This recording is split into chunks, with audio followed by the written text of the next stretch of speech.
ಉತ್ತರ ಕರ್ನಾಟಕದ ಹಲವಾರು ಹಳ್ಳಿಗಳು ಈ ಪರಿಸ್ಥಿತಿಯಲ್ಲಿದ್ದಾರೆ. ಕಲಬುರಗಿನಲ್ಲಿ ನೀವು ಆ ಜನತೆಗೆ, ಆ ರೈತರಿಗೆ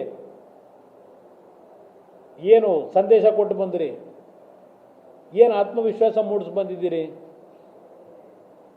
ಬೆಳಗಾವಿಗೂ ನೆನ್ನೆ ಹೋಗಿದ್ದೀರಿ, ಅದೇನೋ ನೋಡೋದಪ್ಪ.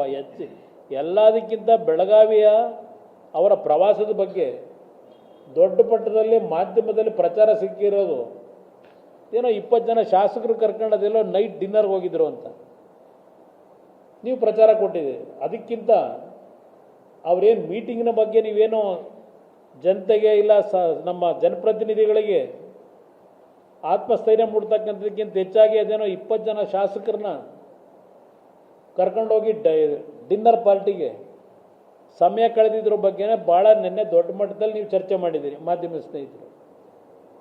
ಇದು ಇವರು 2 ದಿನಗಳ ಪ್ರವಾಸ ನಡೆಸಿರ್ತಕ್ಕಂಥದ್ದು. ಇದ್ರ ಬಗ್ಗೆ ಎಲ್ಲ ಡೀಟೇಲ್ ಇದೆ, ಅದು ಹೇಳಲಿಕ್ಕೆ ಹೋಗೋದಿಲ್ಲ, ಇರಲಿ. ಇವತ್ತು ನಮ್ಮ ಮುಖ್ಯಮಂತ್ರಿಗಳು ಪಾಪ ಏನು ಧಾರಾಳತನ. ಇಷ್ಟು ದಿವಸ ಸದ್ಯ ಹಿಂದೆ ಇದ್ದ ಮುಖ್ಯಮಂತ್ರಿಗಳು ಪ್ರತಿನಿತ್ಯ ಕೇಂದ್ರ ಸರ್ಕಾರದ ಮೇಲೆ ಸಂಘರ್ಷ ಮಾಡೋರು. ಕೇಂದ್ರ ಸರ್ಕಾರ ನಮಗೆ ಪರಿಗಣಿಸ್ತಾ ಇಲ್ಲ, ನಮಗೆ ಅನ್ಯಾಯ ಮಾಡಿದ್ದಾರೆ ಪಾಪ ಅವರು ಆ ಮುಖ್ಯಮಂತ್ರಿಗಳು ಹೇಳೋರು. ಈ ಮುಖ್ಯಮಂತ್ರಿಗಳು ಏನು ಹೇಳಿದ್ದಾರೆ? ಕೃಷ್ಣ ಕಾವೇರಿ ಗೋದಾವರಿ ಜೋಡಣೆಗೆ ಸಮ್ಮತಿ, CM DK.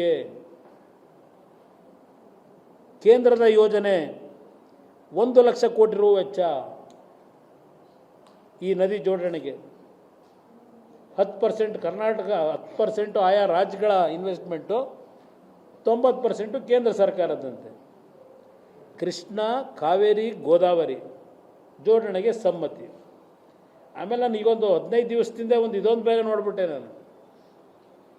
3 ಜನ ಮುಖ್ಯಮಂತ್ರಿಗಳು ಏನು ಅದ್ರ ಜೊತೆ ಕೇಂದ್ರ ಸಚಿವರನ್ನು ಕೂರಿಸಿ ನಿಲ್ಲಿಸ್ಕೊಂಡು ಇದು ಗೇಟ್ ಓಪನ್ನು ಏನು ಯಾರು ಮಾಡದೇ ಇರೋ ಕೆಲಸ ಮಾಡಿಬಿಟ್ಟಿದ್ದೀವಿ ಅಂತ ಬಟನ್ ಒತ್ತಕ್ಕೆ ಗೇಟ್ ಓಪನ್ ಮಾಡಿದ್ರು. 33 ಗೇಟ್ನು ನಾವು ಹೊಸದಾಗಿ ಹಾಕ್ಬಿಟ್ಟಿದ್ದೀವಿ. ಅದಕ್ಕೆ ಆಯಾ ರಾಜ್ಯ, ಬೇರೆ ರಾಜ್ಯಗಳ ಮುಖ್ಯಮಂತ್ರಿಗಳು ಕರ್ಕೊಂಬಂದು ಗೇಟ್ನ ಬಟನ್ ಒತ್ತಿಸ್ತಾರೆ. ದುಡ್ಡು ನಮ್ಮ ರಾಜ್ಯದ್ದು, ನಮ್ಮ ರಾಜ್ಯದ ತೆರಿಗೆ ಹಣ ಮಾಡಲಿ ಅವ್ರನ್ನ ಕರ್ಕೊಂಬಂದು. ಇದೇನೋ ಈಗ 30 TMC ನೀರು ಸಂಗ್ರಹ ಆಗ್ತಕ್ಕಂಥದ್ದಕ್ಕೆ ಹೂಳು ತುಂಬ್ಕೊಂಡಿದೆಯಲ್ಲ, ಹೂಳು ತುಂಬ್ಕೊಂಡಿರೋದಕ್ಕೆ ಹೂಳು ತೆಗೆಸೋದಕ್ಕೆ ಚರ್ಚೆ ಮಾಡಿದ್ದೀವಂತೆ ಮಾಡೋರಂಥವ್ರು. ಇದಕ್ಕೆಲ್ಲ ಸಮ್ಮತಿ ವ್ಯಕ್ತಪಡಿಸೋರಂಥದ್ದು. ಏನೇನು ಚರ್ಚೆ ಮಾಡಿದ್ದೀರಿ? ಇಲ್ಲ ವಿರೋಧ ಪಕ್ಷದ ಶಾಸಕರುಗಳನ್ನೋ ಇಲ್ಲ ನಿಮ್ಮ ಶಾಸಕರುಗಳನ್ನೋ ಕರೆದು ಆ ಚರ್ಚೆಯ ಫಲಪ್ರದ ಮುಂದೆ ಏನಾಗ್ಬೋದು ಅನ್ನೋದಾದ್ರೂ ಚರ್ಚೆ ಮಾಡಿ. ಅದಕ್ಕೆ ಹೇಳಿದ್ದು, ಹೂ ಮುಡ್ಕೊಂಡು ವಿಧಾನಸಭೆಯಲ್ಲಿ ನಡೆಸಿದಾರಲ್ಲ ಪ್ರದರ್ಶನ, ನಿಮ್ಮ ಕಿವಿಲಿ ಇಟ್ಕೊಂಡು ಹೂ ತೆಗೆದು ನಮ್ಮ ರಾಜ್ಯದ ಜನಗಳ ಕಿವಿಗೆ ಹಾಕ್ಬಿಟ್ಟಿರಿ. ಹುಷಾರು, ಇಲ್ಲಿ ನೀವು ಕಾವೇರಿ ಕೃಷ್ಣ ಗೋದಾವರಿ ಜೋಡಣೆ ಇದೆಯಲ್ಲ, ಇದು ಏನಾಗಿದೆ ಅಂತ ಏನಾದರೂ ನೀವು ತಿಳ್ಕೊಂಡಿದ್ದೀರಾ? ಇವತ್ತು ಕೇಂದ್ರದ ನಮ್ಮ ವಾಟರ್ ಮ್ಯಾನೇಜ್ಮೆಂಟ್ನವರು ಏನು ಕೊಟ್ಟಿದ್ದಾರೆ ಹಂಚಿಕೆ ಯಾರ್ಯಾರಿಗೆ? ಮೊದಲನೇ ಹಂತದಲ್ಲಿ ಅದು ಬಹುಶಃ ಗಡ್ಕರಿಯವರಿದ್ದಾಗ ಈ ಕೃಷ್ಣ ಕಾವೇರಿ ಗೋದಾವರಿಗೆ 247 TMC ನೀರನ್ನು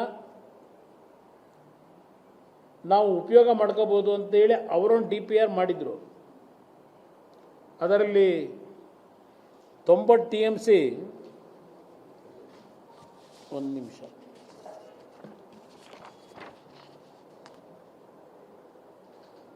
247 TMC ಸಿಗುತ್ತೆ ಅಂತ ಹೇಳಿ ಆಗೇನು Godavari to Krishna and then Kaveri ಅಂತ ಹೇಳಿ ಮಾಡಿದರು. ಅದರಲ್ಲಿ ಆಂಧ್ರ ಪ್ರದೇಶಕ್ಕೆ 90 TMC, ತೆಲಂಗಾಣಕ್ಕೆ 60 TMC, ತಮಿಳುನಾಡಿಗೆ 60 TMC. ಇದು ನ್ಯಾಷನಲ್ ವಾಟರ್ ಡೆವಲಪ್ಮೆಂಟ್ ಅಥಾರಿಟಿಯವರು ತೀರ್ಮಾನ 2022ರಲ್ಲಿ ಏನು ಮಾಡಿದರು, ಕರ್ನಾಟಕಕ್ಕೆ ಆ ಸಂದರ್ಭದಲ್ಲೂ ಒಂದು ಹನಿ ನೀರಿನ ಹಂಚಿಕೆ ಇಲ್ಲ ಅದರಲ್ಲಿ.